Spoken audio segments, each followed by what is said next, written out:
Barry Nalebuff, welcome to the show. Thanks for inviting me. So you're the co-author of a book called The Art of Strategy. It's about strategic thinking, particularly game theory. It's a topic I've long been interested in. But before we get into the specifics of game theory, what it is, let's talk about strategy broadly. How do you and your co-author define strategic thinking in your book? I mean, what is strategy really? Strategy is different from decision making. And the reason is that there are other people's decisions that end up mattering. So when a lumberjack cuts down a tree or an engineer builds a bridge, that bridge isn't responding, isn't thinking. The tree isn't a strategic player. But when you make decisions in the real world, the success of your actions depends on how other people will respond. And so that interactive aspect of the decision making is what makes for strategy and game theory. Okay. And I mean, I can understand why business people or military strategists would need to understand strategic thinking or game theory, but why is it important for even lay people? Like just people who are mom and dads, husbands, wives, and why is it important for them to understand strategy? I think everyone is interacting with decisions you make. Certainly kids, whether or not they want to eat something or not eat something or stay up late, or how one divides up chores in a household. People are interacting with each other, and you don't make decisions in a vacuum. In physics, they say that for every action, there's a reaction, equal and opposite. But in game theory, that reaction can be changed, can be influenced. And since we don't act in isolation, we better figure out how other people are going to respond to what we're doing. Right. But the thing is, I think strategy has a PR problem, right? Ever since ancient Greeks, Odysseus was the wily one, and his strategic thinking was often looked down upon as sort of, unmanly or wily. And, we think of strategy, we think of Machiavelli and being manipulative. Is that what strategy is? Or can strategy turn into that? Or can strategy actually be benevolent? Well, another one of my books, co-authored with Adam Brandenburger, is called Co-opetition. And it's about competing and cooperating at the same time. And so you need to understand strategy for how to compete more effectively, but you also need to understand it for how to cooperate more effectively. Okay. So let's get into what makes up strategic thinking. You focus on game theory, and I think a lot of people might have heard of game theory if they've seen A Beautiful Mind about John Nash. But what is game theory, and what's the history of its development? Sure. Well, game theory was created by a brilliant polymath at Princeton named John von Neumann. And, of course, John Nash, also at Princeton, less than 100 years old, so it's a, relatively speaking, pretty new science. And initially it started out thinking about everything from how one would hide and find submarines in warfare to now anything from how to raise kids, to bid in auctions, to find smart compensation contracts for executives. I thought it might be worth playing a little game with you. Sure. That could illustrate how to do this, what's going on. But it depends, actually, to the extent you've read the book. Correct. Then I can't really do it. No, nuts. It's been it'd be ruined as a result. So. Well, maybe we can link to something, an online game that people can play online if they haven't done it. Well, I mean, okay, so it started off primarily math-driven, but as I read your book, it seems like game theory has developed in something more interdisciplinarian. Is that correct? Well, since political science, sociology, law, all of that requires thinking about interactions, it does actually cross many disciplines. Yes, indeed. Yeah, it seems like a lot of behavioral science is influencing it, psychology as well, cognitive science.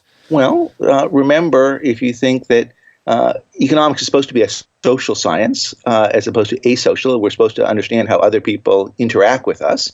And in that sense, you have to take them as they are, not as you wish they would be.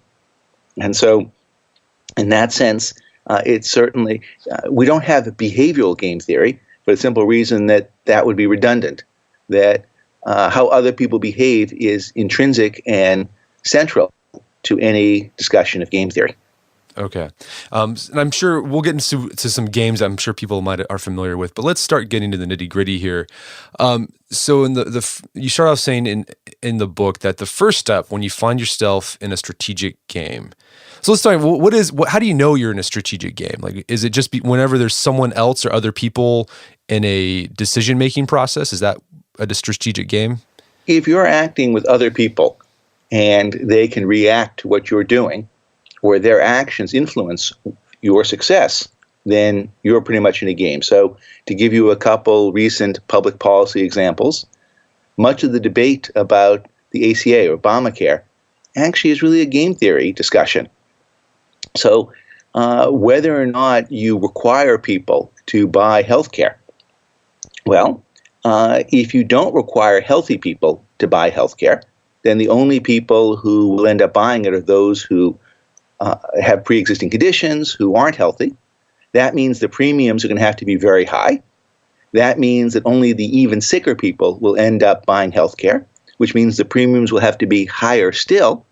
And the end result is you'll get what's called a death spiral, and nobody will end up being able to afford healthcare. And so the idea of understanding the interaction between who will buy and what the effective premium is would be a classic example of what George Akerlof won a Nobel Prize for, something called the market for lemons.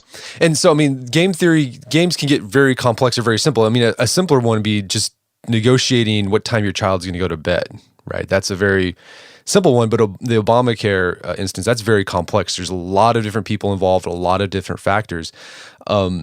So you say that whenever you find yourself in a strategic game, when there's decisions being made that involve other people, the first thing to do is figure out what kind of game it is. And it's either simultaneous or sequential. What are the differences between the two, and how will your strategy change based on what kind of game it is? So let me just go back for a second. I don't think the game with your kid about bedtime is so simple, because remember, it's not just one night. This is a classic repeated game. And you might decide that today it's not worth fighting it, but you need to be tough to have a reputation, because otherwise in the future you won't have any credibility. And so most games are neither simply sequential or simultaneous. They're mixtures of both. They're not single shot. They go on again and again, so they're repeated. In a sequential move game is much like checkers. I make a move, you make a move, I make a move, and we alternate making moves. So when I'm making a move, I have to think about how you're going to respond. When your response is taken into account, it's thinking about what I'm going to do in response to your response, and so on. In contrast, a simultaneous move game doesn't really require us to move at the exact same moment, but it means I have to make a move without knowing exactly what it is you've done at the time I'm making my decision. So a very simple example of that would be, I am placing a bid in an auction, and I'm bidding without knowing what your bid is. Another example could be quite soon, I'm voting. And when I place my vote, I don't know what the other people have done in their voting booth. And so when I'm thinking about, do I want to support the candidate who I really like, or make a protest vote, I don't really know what other people's decisions have been made at the same time. So it sounds like with simultaneous games, there's a lot more uncertainty. With sequential games, there's a bit more certainty than simultaneous. Exactly. Note, again, just in voting, it's not that we're literally all voting at the exact same moment. But when I'm voting, since I don't know what you've done, it's as if we're moving at the same time. And you're absolutely right that in sequential move games, it's much, much easier to solve, because I know everything in terms of what you've done. Right. So with sequential games, you can look forward and start reasoning backwards, I think is what you say in the book. Exactly. So the nice thing about sequential move games is we know how to solve them.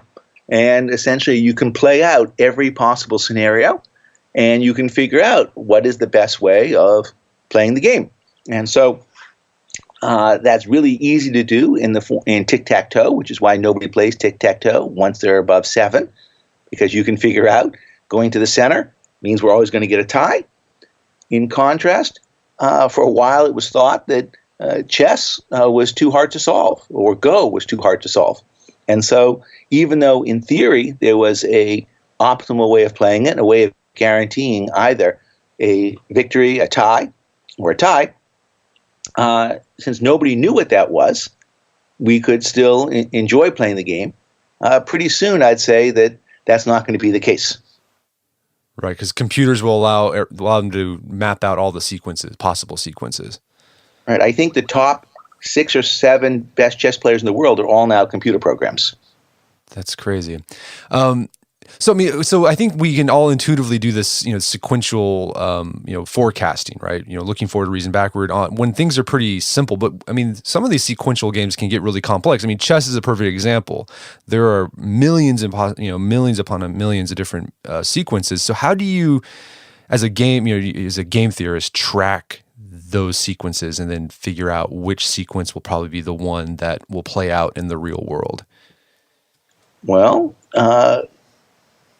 when we didn't have computers, you use heuristics. You say, I think that owning certain parts of the board, certain positions are stronger than others, certain pieces are worth more than other pieces in terms of power. And so you look for simple rules that are usually right. Maybe they're not always right. In other cases, you can do simulation. In other cases, you base this on experience. Depends a little bit on how important the game is and how often it's going to be played in terms of how much you want to go and figure out how to solve it. A classic example, though, sometimes failure to understand the right strategy occurs in sports, where when teams are thinking about when it is to go for a 2-point play rather than a 1-point play after a touchdown, sometimes they fail to look forward and reason backward. So if you're down by 2 touchdowns with not that much time left to go, and you score 1 touchdown and make the extra point, there are cases where the coach has then gone for the 2-point play on the second touchdown with just a few moments left to go, so as to win rather than tie the game. And it turns out that that's a fine strategy. You might argue it's worth taking that risk.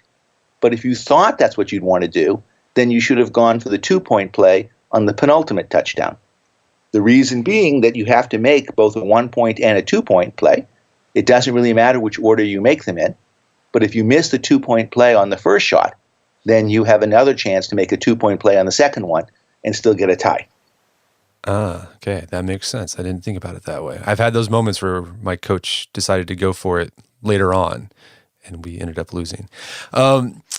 So it sounds like sequential games. Are there any examples of like real life examples of like, I'm talking about, parent to child or business to business where there's sequential games? It seems like the examples we've been talking about are very, they're games, like literal games, tic-tac-toe, football, chess. Any examples where there's less structure, but there's still a sequential game involved? Well, I'd say if you think about appointing a Supreme Court nominee, the president goes and suggests a candidate. The Senate then, in theory, advises and confirms.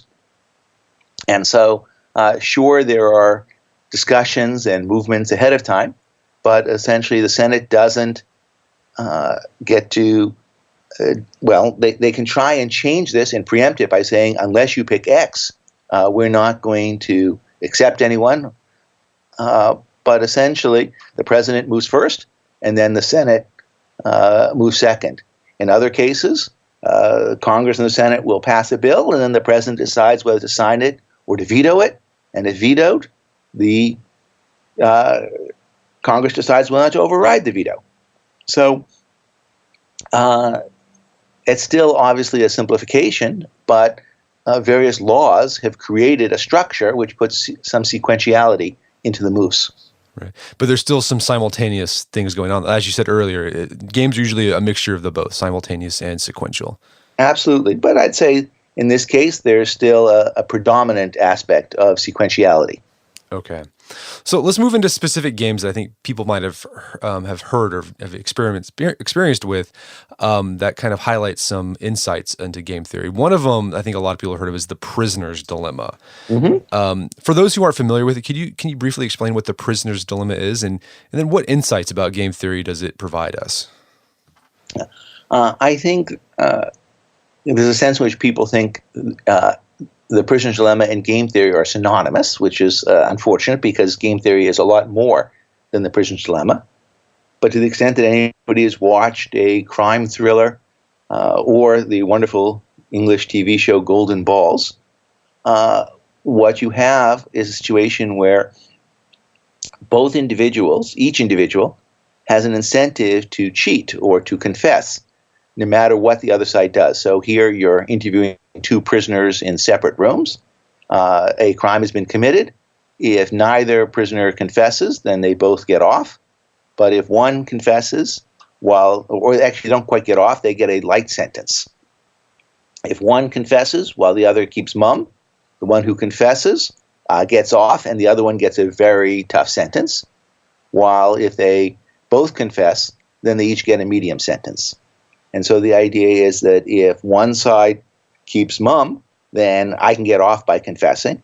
And if the other side confesses, then I really had better confess, because otherwise I'm going to get a really severe sentence. And so since no matter what I think the other side is going to do, I have an incentive to confess. But of course, when both confess, they're both worse off than if neither one does.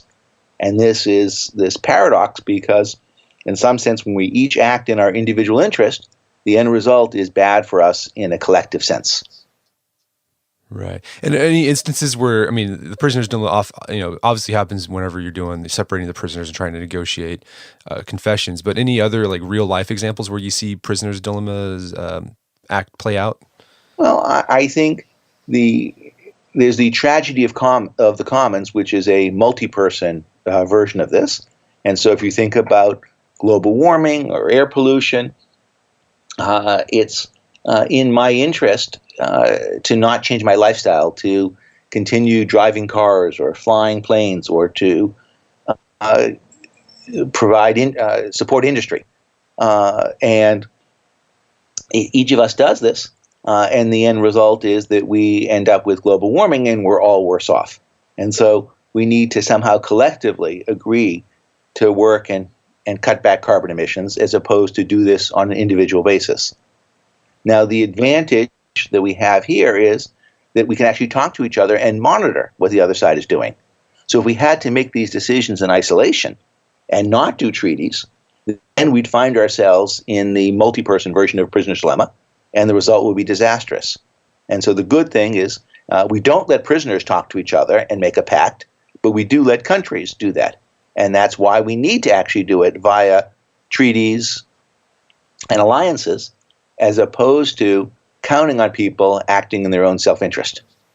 Right. So it sounds like if you find yourself in a prisoner's dilemma situation, is to open up communication. That's how you avoid those scenarios. Exactly. And of course, sometimes the goal is to put other people in a prisoner's dilemma and prevent them from being able to communicate. So you've hit on a key point, which is sometimes the best way to play a game is to change the game. That if the game isn't working out for you, don't accept it the way it is. And how would you, so what's an example of changing the game so you can make things better? You can add more players to the game. You can say, okay, if in fact I discover that you snitched, or you discover I snitched, and we go to prison, people will beat up snitches. And so it may look like it's a good idea to do the confession, but actually the game isn't over yet. And that we, in fact, want to make sure that there are other players who will end up punishing us for doing the strategy that at the short run seems to be in our interest. Okay, so you extend the game, make it longer. Yeah, I guess that you bring that ties into, you bring in the tit for tat approach that one game theorist developed back a couple decades ago, when in these sort of prisoner's dilemma type games where there was multiple prisoner dilemma games. So you would confess one time and the other guy wouldn't confess, and then the other guy would know what you did, and then he would retaliate for, sticking it to you.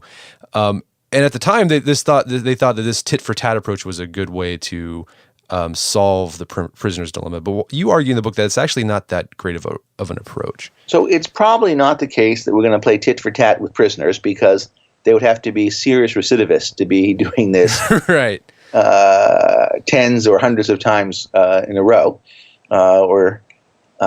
It's more likely the prison dilemma exists when companies are trying to find ways to circumvent competition and to come up with, say, implicit, sometimes even explicit, collusion.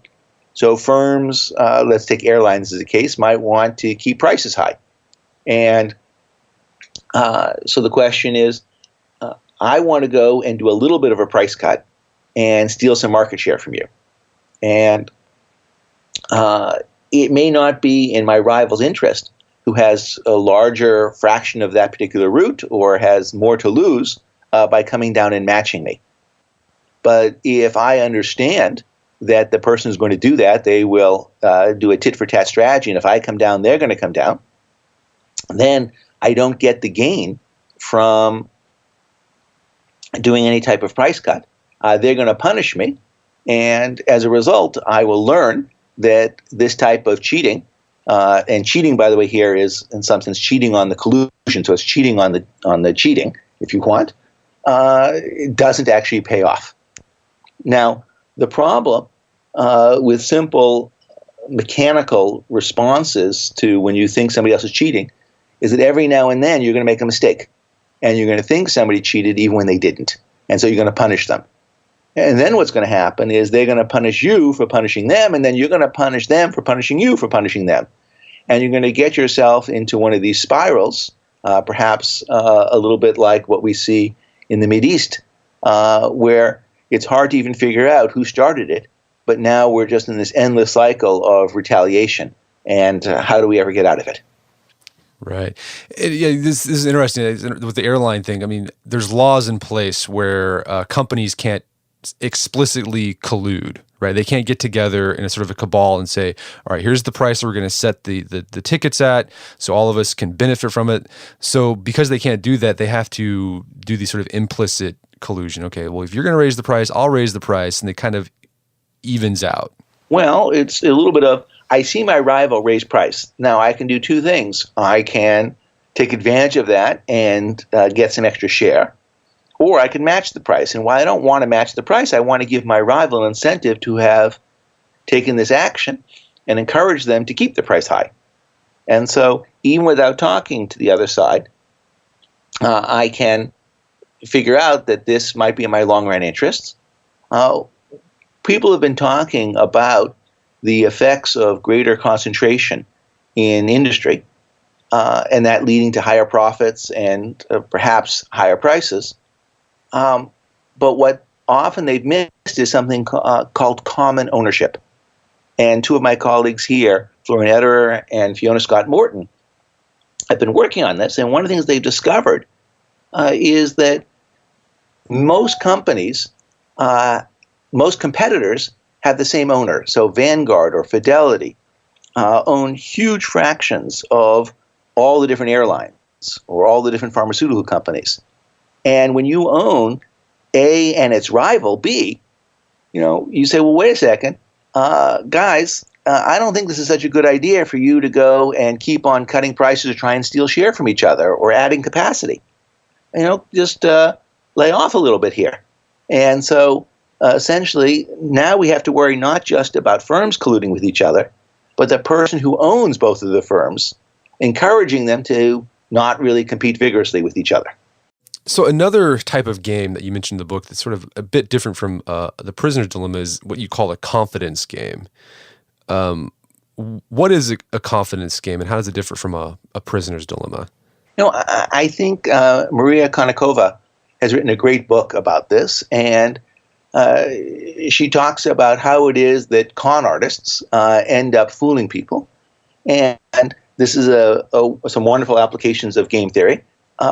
In particular, if you're ever wondering why it is that spam that's trying to get phishing exercises, trying to go and get you to send lots of money to Nigeria or someplace else, are full of spelling errors. You can say, well, okay, guys, come on, run it through a spell checker. I mean, how bad, how stupid you have to be?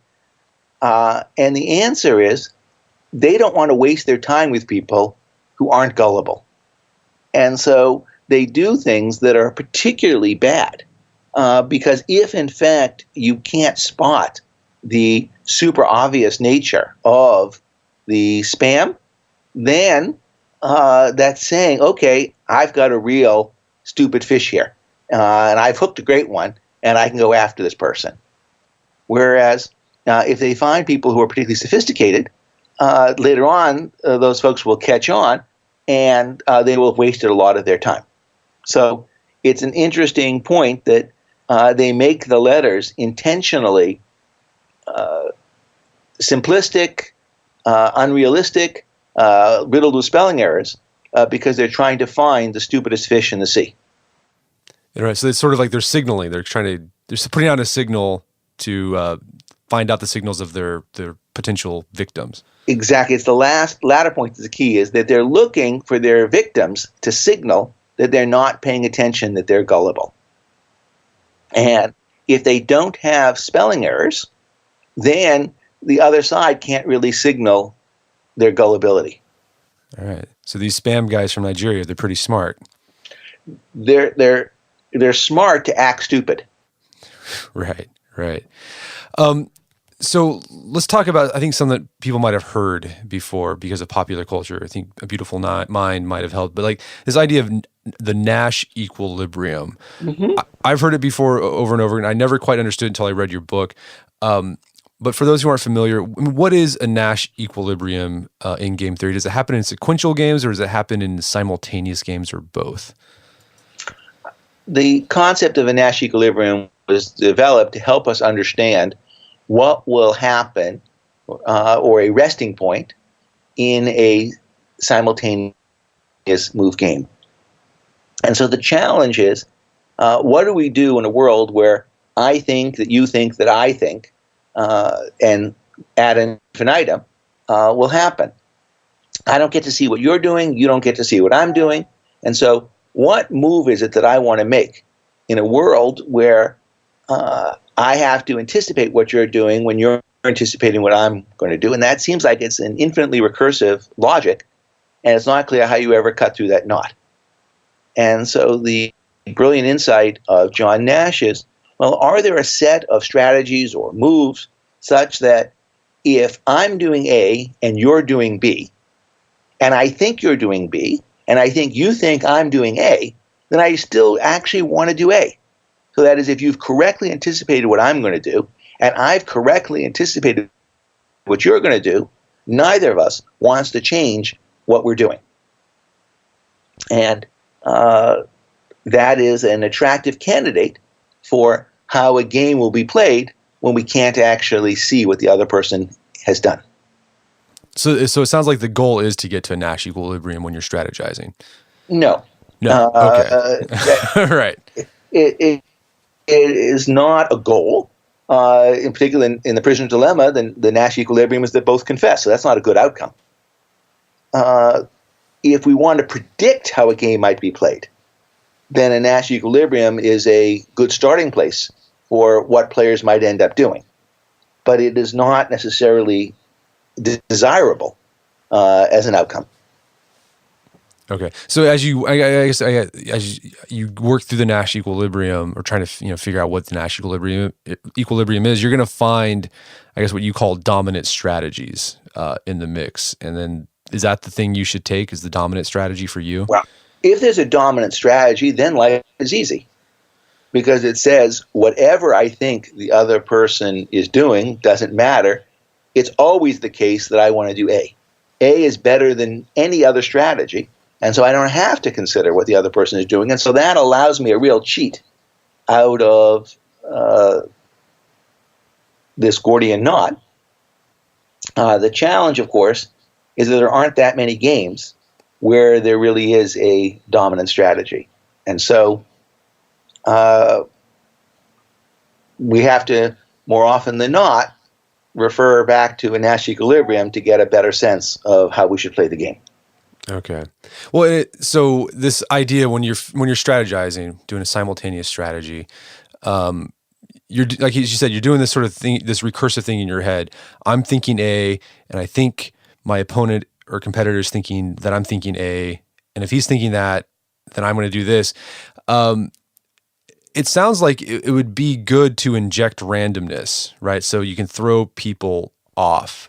Well, it depends. Is my goal to coordinate with you or to get an advantage over you? So I'll give you two versions of a simultaneous move game. Here's one. You and I both have to pick a number. And if we pick the same number, then we both get that amount of money paid for by a third party. And that number, let's say, has to be between 1 and 10. It's an integer. So if we both pick 4, we both get 4. If we both pick 5, we both get 5. If you pick 4 and I pick 6, we both get 0. So yeah, we both pick 10 if we're cooperating. Okay. Well, now you've ruined it because you gave me a sense of what it is you're going to do before we played the game. Oh, okay. Darn it. But that's okay. Right? So one of the things this game illustrates is that there's a lot of Nash equilibrium. If I'm going to pick 6, what is it that you're going to do in this game? What do you want to do? Well, I'd pick 6 too if I knew exactly. that. Now you might say, okay, well, 6 is not such a great outcome. We could both pick 10. I got it. But you have to be sufficiently confident that I'm going to pick 10 in order for you to pick 10. And in fact, this is a game where there's multiple Nash equilibria. You might decide, well, it's not that hard to pick between them because isn't it obvious that everyone should pick 10? Okay, but actually this game helps explain a lot of why we see some countries developing faster than others. So in much of the world, there's corruption, and corruption creates problems with police, with doing business. And you can say, I think a world in which there's no corruption is a better world, but if I think you're going to be corrupt, then I have to be corrupt. And if you think I'm going to be corrupt, then you're going to be corrupt. And so in such a case, we end up both picking 2, if you'd like, and we each get 2 rather than 10 and 10. And so if you're scared that I'm going to pick 2, even if you want to pick 10 and I want to pick 10, if I'm scared that you think I'm scared, then you might pick 2 because you think I'm going to pick 2. And we both know there's a better answer, but neither of us has a confidence that we're willing to go there. Okay. Well, and so that's one example of a game. What's another example? You said there was another example of a game. Well, so the other version is if we both pick different numbers. Now we get a reward. Well, now it's a little harder. What number do you pick between 1 and 10? So how does it determine who gets the money? Is it the person who picks the highest? Well, there's a third party who's going to pay us money unless we hit a tie. Okay. Yeah. And now you could think about this a little bit as commuting. If we both leave at the same time, there's traffic.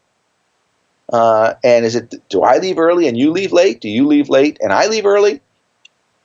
How is it that we end up uncoordinating our behavior? And we both agree that we want to be uncoordinated, but it's not quite so clear how it is we go about doing that. Interesting.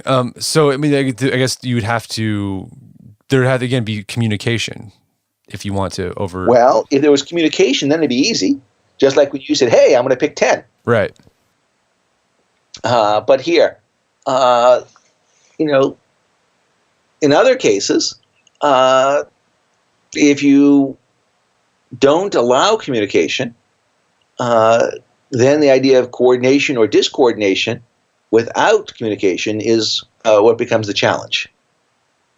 So you might say, look, the best thing to do in that case is just pick any number at random between 1 and 10. And that actually would be a Nash equilibrium in this particular game. Interesting. And I guess you highlight other examples where randomness would be the best approach. You talk about in soccer in the penalty kick situation, where this kicker can either kick right or left, and the goalkeeper has to decide whether he's going to go right because he doesn't have enough time to see where the ball is going. He has to make that decision as soon as the guy kicks the ball. So you are, I guess, in the book you say that it's in the interest of both the kicker and the goalkeeper just to randomize which way they're going to go. Yeah, well, if in fact either side could predict what the other side is going to do, then they'd have a big strategic advantage. If I know that you're always going to kick to the right side, then I'm going to want to jump to the right side to try and prevent the shot. And of course, if you know that I'm jumping to the right side, then you're going to want to kick to the left. So each side is trying to get a sense of what the other one is doing, and this notion of being unpredictable.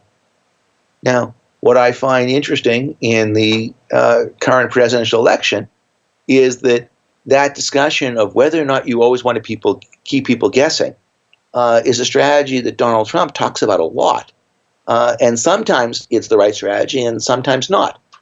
So, if it's the case that I'm thinking about doing a surprise military attack, that I don't want people to know which day I'm going, where am I going to land at Dunkirk? Am I going to land in Normandy? I don't want the enemy to have a heads up in terms of where my troops are landing. On the other hand, if it's something like, what will my response be if Russia attacks a NATO country or if China attacks Taiwan? I want the other side to know without any randomness that NATO will respond. And we don't want people to be guessing in that case. We want to turn this into a sequential move game where they can imagine and know with great certainty rather than have to guess what the response is, because if they think NATO is going to respond or U.S. will respond to attack of Taiwan, then they won't go and initiate the conflict. Right. So you have to strategize about your strategy. Yeah. It's an English expression, different horses for different courses. And that it's not the case that playing a random strategy is always a good idea. Sometimes you want to keep the other side guessing what you're going to do. And other times, exactly the reverse.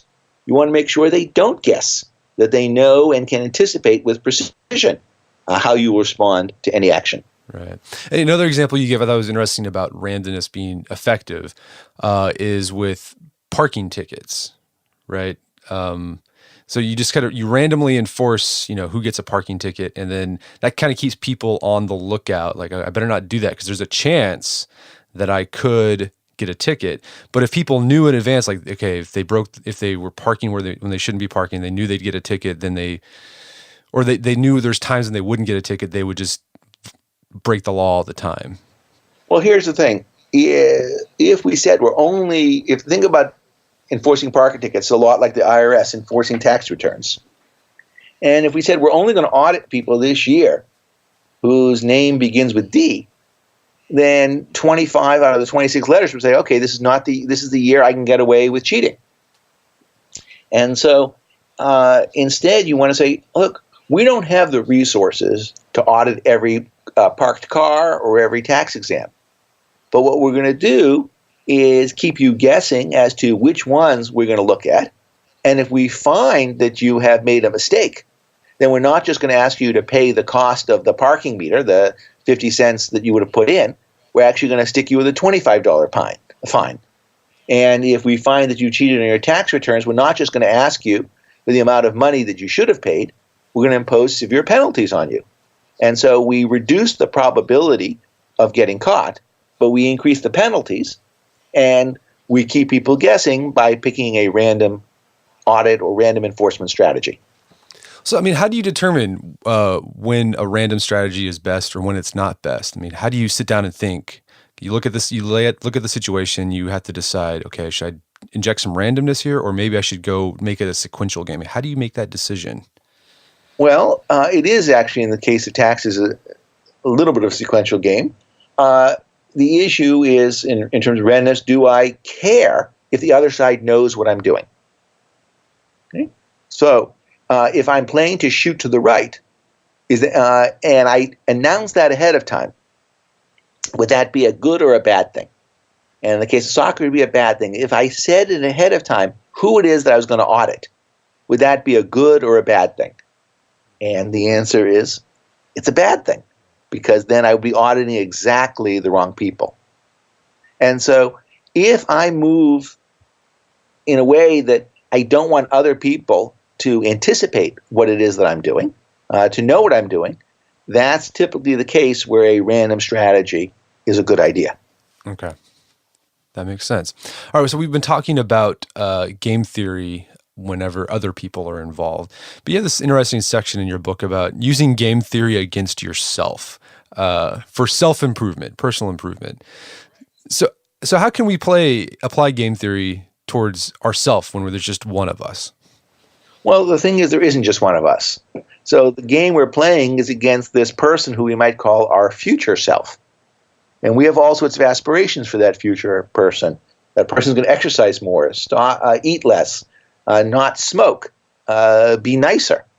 And while we would like this other person to do all those things, when we become that person in the future, we may decide, I'm going to have another cookie. No, I'm a little tired today. No room to exercise. I can delay my quitting smoking for another week. And so what we want to do is create a game where we change the payoffs for this future person, while today we have some ability to do that. And that's anything. There's a gentleman who I think put signs up all over town which said, if you find me eating any pies or desserts, you can collect $1,000. And so the idea is that now he's turned all of his neighbors into enforcers for him. And while he might like to have that pie, now he knows that it'll cost him $1,000, and that's not worth it. And so two colleagues of mine here at Yale, Dean Carlin and Ian Ayres, started a website called Stick, STICKK.com. That's also run by one of my former students, Jordan Goldberg. And in this website, it allows you to make commitments against yourself or contracts against yourself, where you say, if I do X, then I will have to pay something to other people as a consequence, and therefore I'm not going to want to go ahead and do it. Right. I've used Stick in the past for myself when I had writing deadlines and I needed to get it done. What I think is interesting about Stick is that you can set it up to where you can have the money go to what they call an anti-charity. So exactly. For an organization, because you could say, okay, donate the money to the American Heart Association. Like, you won't feel that bad if, you're $500. I was going to do it anyway, so that's not, so I have to give it to the John Birch Society. Right, exactly. This is some organization you absolutely despise. Detest. Yeah. So that's game theory in action. That was a result of game theory, that website. Yeah. Absolutely. You can either give a small amount of money to a charity you despise, or a large amount of money, much more than you would have liked, to somebody who you feel neutral about or even like. So, yeah, I may like the American Cancer Society, but not enough to give them $100,000. Right. And so you may say giving $1,000 to the John Birch Society and $100,000 to American Cancer Society, so they were both equally painful to me, if you'd like. Right. That's interesting. So yeah, I've used it before, and I think we've talked about it before on the podcast before. And if any of you have had trouble with the goal, it is extremely effective. I've had home runs with it. I've never had a problem having to pay up my money because I always get the thing done. In my own life, before Stick existed, I was teaching a large class, and I showed up the first day with a scale, and I told my students that if I didn't lose 15 pounds during the semester, I would teach my last class in a Speedo. And I offered my students the same ability if they wanted to weigh themselves, and they would have to come to the last class in a Speedo. And I think about 15 took me up on this. And when my dean heard about it, he was none too pleased. He said, Barry, you don't understand. Being a professor here at Yale, it's just not appropriate. It's just not done. I would be very upset if you taught your last class in a Speedo. And my response was, yeah, me too. and that's why it's not going to happen. And of course, I lost the weight. So that the idea of committing yourself to do something you really wouldn't like. And so I worked with ABC Primetime and did a TV show where we took photographs of people wearing Speedos before they lost weight. And these were people who really needed to lose weight, and these photographs of them in a Speedo were none too attractive. And the deal was, if they didn't lose 15 pounds over the next 6 weeks, those photographs would be posted online, on TV. And as one woman said, I know that being obese will lead to heart attacks, diabetes, stroke, and death.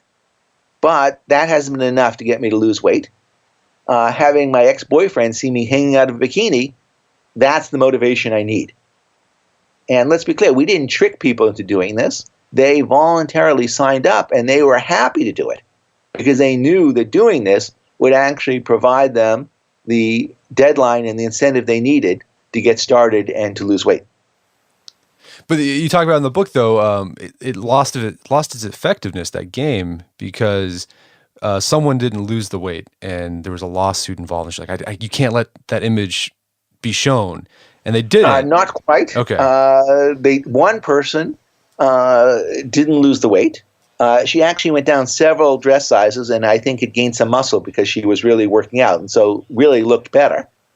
And the wimps at ABC decided that they didn't want to show the photographs because they were afraid of a lawsuit.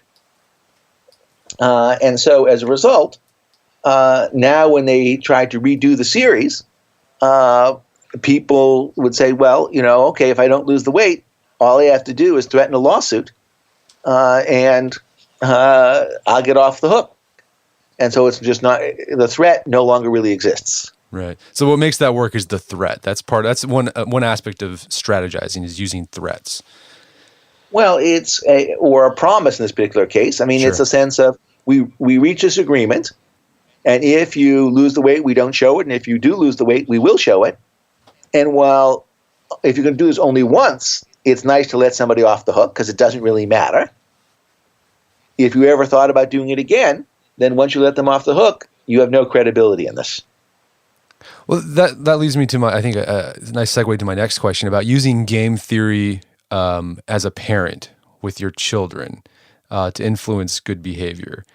Because as you said, there's that tendency if you're talking to your child about something and you let them off the hook once, they might get in their head, well, if they did it, mom and dad did it this one time, well, maybe if I do the same thing again, they'll do it again. Mm-hmm. So there's a great book on this called Parentonomics by Joshua Gans, which applies game theory to child rearing. And you might decide the following is a evil, sinister version of parenting, but let's say that you've got two kids, and as a parent, you really believe that you can't hit a kid or corporal punishment. That just doesn't go anymore, and the kid knows it, and so is willing to take advantage of you. So the parent says to the older kid, look, if you misbehave, I'm going to punish your sibling.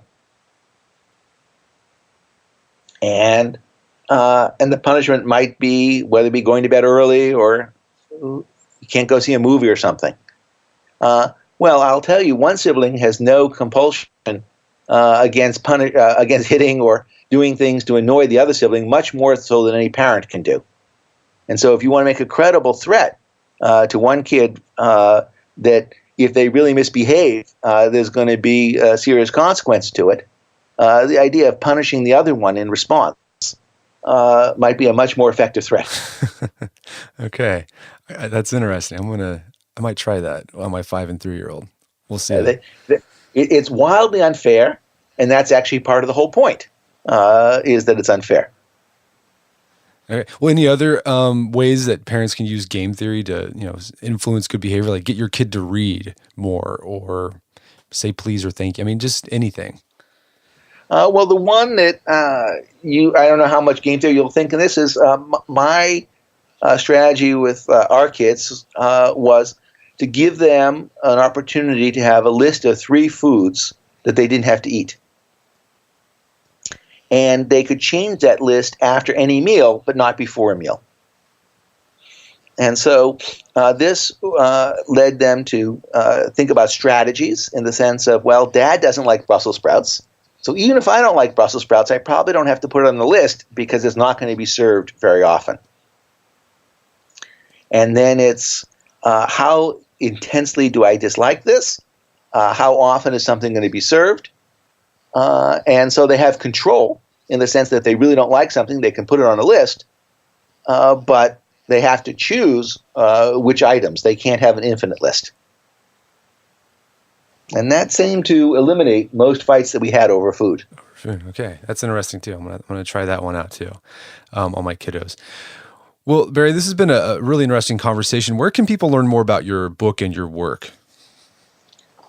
If they go to barrynalebuff.com, there's a whole list of books that I've co-authored on everything from innovation to competing and cooperating to problem solving to business strategy to startups. My most recent book is done in graphic form, telling the startup of Honesty. And then I've just done a free, emphasize the word free, online course on negotiation, which takes game theory and applies it to how you can become a better negotiator. And that's at Coursera, Coursera.org. And if you want the whole link, it's coursera.org/learn/negotiation. Perfect. Well, Barry Nalebuff, thank you so much for your time. It's been a pleasure. Thank you for having me. My guest today was Barry Nalebuff. He's the author of the book, The Art of Strategy. It's available on Amazon.com and bookstores everywhere. Also check out his website, barrynalebuff.com, for more information about his work. And check out the show notes at aom.is/game theory for links to resources where you can delve deeper into this topic.